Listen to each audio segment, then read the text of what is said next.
మనమైతే ఈవినింగ్ టైంలో వేడివేడిగా మిరపకాయ బజ్జీలు ప్రిపేర్ అయితే చేసేసాము. ఇంకా దాంట్లోకి ఆనియన్స్ అలాగే లెమన్ ఈ మంచి కాంబినేషన్ ఎంత బాగుంటుందో కదా. ఇలా మిరపకాయ బజ్జీలోకి అలా ఆనియన్స్ పెట్టి తింటుంటే అబ్బా టేస్ట్ అయితే సూపర్గా ఉంది. అవును, మీలో మిరపకాయ బజ్జీలు ఎంతమందికి ఇష్టమో కామెంట్లో అయితే చెప్పేయండి. ఇక్కడ చూడండి, టేస్ట్ అయితే సూపర్గా ఉంది. ఇంకా ఫ్యామిలీ మెంబర్స్ అందరం కూడా ఒక చోట కూర్చుని కలిపి తింటున్నాము. ఎంత సరదాగా ఉంటుందో కదా ఇలా ఫ్యామిలీ మెంబర్స్తో కలిపి కూర్చుంటుంటే. ఇంకా లేట్ చేయకుండా ప్రాసెస్ అయితే చూసేద్దాము. అక్క నేను 2 days బ్యాక్ అయితే మార్కెట్కి వెళ్ళాము కూరగాయల కోసం. సో అక్కడైతే బజ్జీ మిరపకాయలు నిగనిగలాడిపోతున్నాయి. ఇంకా బజ్జీలు వేసుకుందామని చెప్పేసి కొనుక్కున్నాము. కానీ కొనేసి ఒక 2 days అయితే ఫ్రిడ్జ్లో పెట్టేసాం మర్చిపోయి. మళ్ళీ వెంటనే గుర్తొచ్చింది మిరపకాయలు తెచ్చుకున్నాం కదా, బజ్జీలు అయితే వేసుకుందామని చెప్పేసి. ఇక్కడ మా బావ అయితే ప్రాసెస్ అయితే స్టార్ట్ చేశాడు. వాటిని నీట్గా కడిగేసేసుకుని ఇంకా మధ్యలో ఘాట్లు అయితే పెడుతున్నాడు. ఈ లోపు అయితే పౌడర్ అయితే ప్రిపేర్ చేసాము. శనగపిండిలో కొద్దిగా వాము వేసుకుని, కొద్దిగా సాల్ట్ వేసుకుని, అలాగే తినే సోడా కూడా వేసుకుని ఆ మిరపకాయ లోపల పెట్టుకోవాలన్నమాట. ఇక్కడ పచ్చిమిర్చికి కొద్దిగా ఇట్లా కట్ చేసుకోవాలి చివరన, ఎందుకంటే మనకి బజ్జీ అనేది షేప్ అనేది కరెక్ట్గా వస్తుంది. ఆ ముక్కులు అనేవి రాకుండా ఉంటాయి కాబట్టి ఈ సైడ్న కొద్దిగా కట్ చేసేసుకోవాలి. ఇంకా మిరపకాయలు అన్నీ కూడా నీట్గా క్లీన్ చేసేసుకుని ఇలా పక్కన ఘాట్లు పెట్టేసుకుని పక్కన పెట్టేసుకోవాలి. మనం ముందుగా పౌడర్ అయితే మిక్స్ చేసుకున్నాం కదా, శనగపిండి, వాము, సాల్ట్, తినే సోడా పెట్టడం వల్ల ఏంటంటే ఈ మిరపకాయ కూడా మంచిగా మనకి లోపల అనేది కుక్ అవుతుంది. సో ఈ సాల్ట్ పెట్టడం వల్ల ఏంటంటే మనకి మంటగా కూడా ఉండదు. ఇంకా అన్ని మిరపకాయల్లో కూడా ఈ పౌడర్ అనేది పెట్టేసుకోవాలి.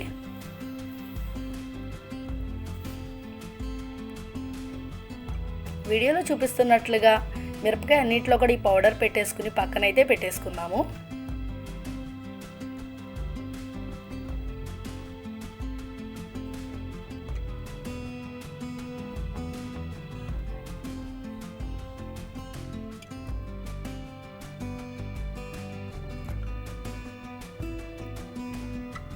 ఇంకా మిరపకాయలు అయితే రెడీ అయిపోతున్నాయి కదా. ఇప్పుడు మనమైతే ఈ పిండిని అయితే కలుపుకోవాలి కదా. ఇక్కడ మేమైతే ఒక 1/2 kg శనగపిండి అయితే తీసుకున్నాము. దాంట్లో 2 tablespoon అయితే బియ్యం పిండి వేసుకున్నాము. అలాగే 2 tablespoon అయితే కార్న్ఫ్లోర్ వేసుకున్నాము. ఇవి వేయడం వల్ల ఏంటంటే క్రిస్పీ వస్తుంది, అలాగే బజ్జీ కూడా చాలా టేస్ట్గా ఉంటుంది. కొద్దిగా వాము వేసుకున్నాము. సాల్ట్ ముందే వేసేసుకున్నాను, ఇప్పుడే వేస్తున్నాను. ఇప్పుడు మనం శనగపిండిలో వాము, కార్న్ఫ్లోర్, బియ్యపిండి, సాల్ట్, అలాగే చిటికెడు పసుపు, కొద్దిగా కారం, ఇవేంటంటే మంచిగా కలర్ కూడా వస్తుంది, టేస్ట్ కూడా బాగుంటుందని చెప్పి వేసుకున్నాము. ఇంకా పిండిని ఒకసారి మొత్తం కూడా మనం మిక్స్ చేసేసుకోవాలి. ఇంకా కొద్దిగా వాటర్ పోసుకుంటూ మంచిగా మనం శనగపిండిని కలుపుకోవాలి. మరీ టైట్గా ఉండకూడదు పిండి అనేది, అలా అని చెప్పి మరీ లూజ్గా ఉండకూడదు. కరెక్ట్గా మనకి బజ్జీ మిరపకాయ కరెక్ట్గా వేసుకునేలాగా ఉండాలి. చూడండి, వీటిని ఎక్కువగా లోపల లంప్స్ అనేవి ఏం లేకుండా మంచిగా బీట్ చేసుకుంటూ ఉండాలి. ఇక్కడ కూడా తినే సోడా వేసాము, ఎందుకంటే మనకి బజ్జీ మిరపకాయ అనేది మంచిగా ఎక్కువగా సైజు కూడా మంచి పెద్దగా వస్తుంది కాబట్టి ఈ తినే సోడా కూడా వేసుకున్నాం. చూడండి, పిండి మంచిగా అయితే కలిపేసుకున్నాం కదా. ఇప్పుడు ప్లేట్ పెట్టేసి ఒక 10 minutes పక్కన నాననివ్వాలి.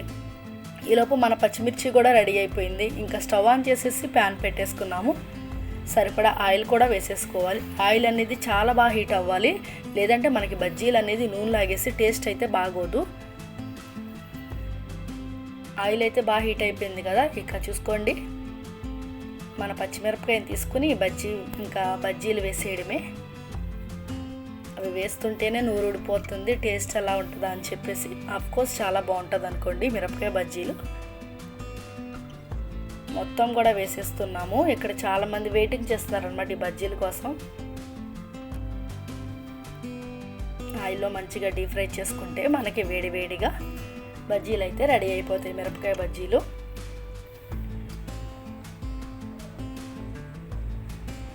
చూసారా ఎంత పెద్దగా వచ్చినాయో. మనకి ఈ తినే సోడా వేయడం వల్ల ఏంటంటే బజ్జీ కూడా సైజులో కొంచెం పెద్దగా కనిపిస్తుంది, చాలా బాగుంటుంది, అలాగే స్మూత్గా కూడా కుక్ అవుతుంది. మనం పచ్చిమిర్చి లోపల కూడా పెట్టాం కదా ఈ తినే సోడా అనేది, మనకి పచ్చిమిర్చి కూడా సాఫ్ట్గా కుక్ అవుతుంది. చూడండి, ఇక్కడ మనకి బజ్జీ అనేది పగులుతున్నట్టుగా కనిపిస్తుంది కదా. ఇలా పగిలితేనే ఈ బజ్జీ అనేది చాలా టేస్ట్గా ఉంటుంది, ఎందుకంటే లోపల మిర్చి కూడా కుక్ అవుతుందని సిగ్నల్ అనమాట. ఇంకా వేడివేడిగా బజ్జీలు అయితే రెడీ అయిపోతున్నాయి. నేనైతే ఫైనల్గా కొద్దిగా ఉల్లిపాయలు కలిపేసేసి ఉల్లిపాయ పకోడీ కూడా వేయమని మా అక్కకైతే చెప్తున్నాను. సరే పిండి మిగిలితే వేస్తానంటుంది, అది కూడా ట్రై చేయాలి. చూడండి బజ్జీలు అయితే అయిపోయినాయి కదా, కొద్దిగా పిండి అయితే మిగిలింది. ఆనియన్స్ కట్ చేసుకో, నేను ఉల్లిపాయ పకోడీ వేస్తానంది. సో ఆనియన్స్ కట్ చేసి అక్కకి ఇచ్చేసాను. ఇంకా ఉల్లిపాయ పకోడీకి కూడా ప్రిపేర్ చేస్తుంది. అదే ఆయిల్లో, ఆయిల్ ఆల్రెడీ మనకి హీట్గానే ఉంది కదా, సో ఉల్లిపాయ పకోడీ కూడా వేయిస్తున్నాను.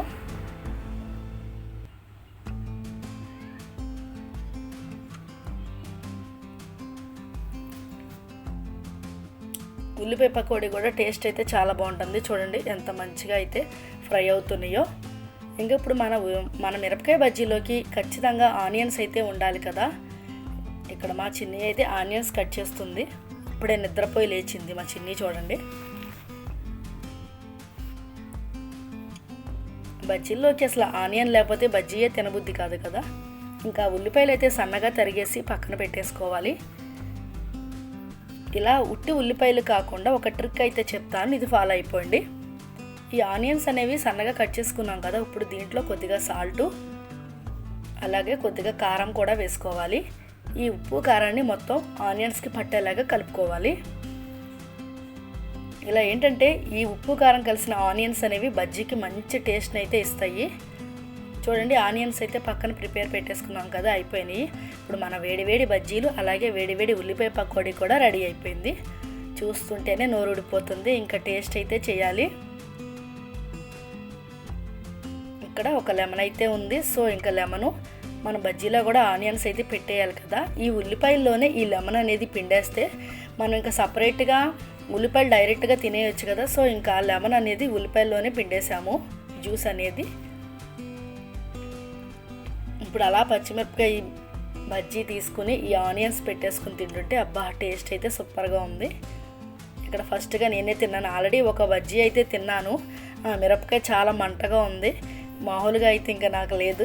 ఇదైతే సెకండ్ బజ్జీ అనమాట. ఇదైతే చాలా బాగుంది, మంట అనేది లేదు.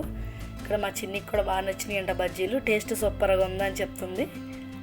మా బావ అనమాట టేస్ట్ చూస్తున్నాడు, చాలా బాగుంది అన్నాడు మా పండు. ఇంకా అందరం కూడా మంచిగా ఎంజాయ్ చేస్తూ తిన్నాము. ఫ్యామిలీ అంతా ఇలా కలిసి ఏమైనా ప్రిపేర్ చేసుకుని తింటుంటే చాలా బాగుంటుంది కదా. మీకు కూడా ఇలానే ఇష్టమా ఫ్యామిలీతో కలిసి ఇలా స్పెండ్ చేయడం?